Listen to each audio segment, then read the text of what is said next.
নমস্কাৰ বন্ধু বান্ধৱীসকল, SK job update চেনেলটোলৈ সকলোকে স্বাগতম জনাইছোঁ। শিক্ষা বিভাগৰ ফালৰ পৰা নতুনকৈ এটা ভাল খবৰ আহিছে। আপোনালোকে চাব, government of Assam director of elementary education আছামৰ ফালৰ পৰা এই নটিচখন প্ৰকাশ পাইছে। কিন্তু এইখন অফিচিয়েলি প্ৰকাশ পোৱা নাই, এইখন ডিপাৰ্টমেণ্টেলি যোৱা এখন নটিচ আৰু এই নটিচখনত সকলোখিনি উল্লেখ আছে। আৰু নটিচখন প্ৰকাশ পাইছে চাব 12/5/2026 অৰ্থাৎ মে'ৰ 12 তাৰিখে এই নটিচখন প্ৰকাশ পাইছে। আৰু এইখন ডিপাৰ্টমেণ্টেলি গৈছে যে ক'ত কিমান ভেকেঞ্চি আছে, কেনেকৈ ভেকেঞ্চিখিনি ইয়াতে মুকলি কৰি দিয়া হ'ব, সেই বিষয়ে ইয়াতে আলোচনা কৰা হৈছে।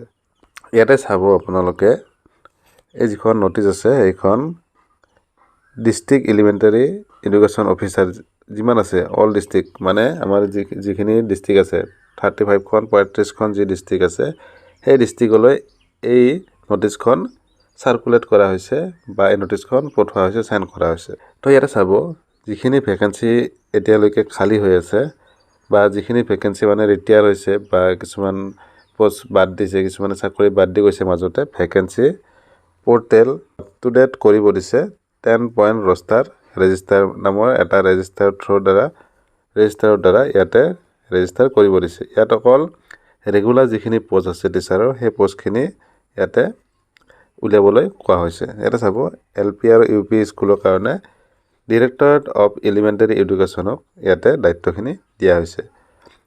ইয়াতে চাব আপোনালোকে, যিখিনি পোষ্ট আগতে খালী কৰি দিয়া হৈছিলে 5,550টা, ইয়াৰে নিযুক্তিখিনিও হৈ গ'ল। তাৰপিছত দিয়া হৈছিলে 4,500টা পোষ্ট। এনেকৈ এইবাৰ নতুনকৈ আকৌ 2026ৰ ভিতৰত অতি সোনকালে আপোনালোকে দেখা পাব LP UP যিখিনি ভেকেঞ্চি আছে।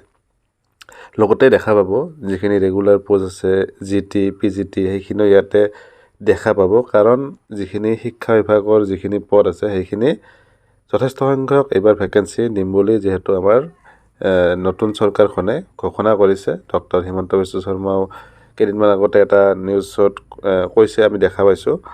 তো 30 মে 2026 চনৰ আগতে যিখিনি ভেকেঞ্চি আছে বা যিখিনি ভেকেণ্ট পদ আছে, ৰেগুলাৰ পোষ্ট হয়, সেইখিনিৰ কাৰণে সোনকালে যিখিনি ক'ত কিমান খালী হৈ আছে তাৰ কাৰণে এটা ৰেজিষ্টাৰ কৰিব দিছে। আৰু যিখিনি পদ খালী আছে সেইখিনি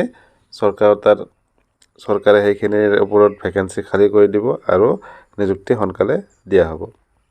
তো আপোনালোকে গোটেইখিনি নটিচখন পঢ়ি চাব পাৰে। আৰু যদি আপোনালোকৰ এই নটিচখন আপোনালোকে চাব বিচাৰে, নিজে পঢ়ি চাব বিচাৰে, তেতিয়াহ'লে ডেছক্ৰিপশ্যনত এটা টেলিগ্ৰামৰ লিংক দিয়া আছে। আপোনালোকে টেলিগ্ৰামত গৈও এই নটিচখন ডাউনলোড কৰি আপোনালোকে চাব পাৰে। লগতে যদি আপোনালোকে মোক ইনষ্টাগ্ৰামত ফ'ল' কৰিব বিচাৰে বা ইনষ্টাগ্ৰামত চাব বিচাৰে, তেতিয়াহ'লে ইনষ্টাগ্ৰামৰ লিংকটো ডেছক্ৰিপশ্যনত দিয়া আছে, আপোনালোকে তাত গৈ ফ'ল' কৰি ল'ব। 100 পইণ্ট ৰষ্টাৰ ৰেজিষ্টাৰ নামৰ যিটো ৰেজিষ্টাৰৰ থ্ৰুদি এইখিনি ফিল আপ কৰাৰ কথা কৈছে।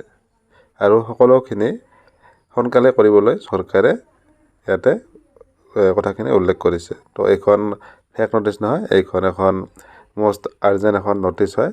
ইয়াৰ দ্বাৰা আমি গম পাইছোঁ যে অতি সোনকালে যিখিনি ভেকেঞ্চি আছে সেইখিনি আমাৰ কাৰণে মুকলি কৰি দিয়া হ'ব। তো আপোনালোকে প্ৰস্তুতি চলাই থাকক।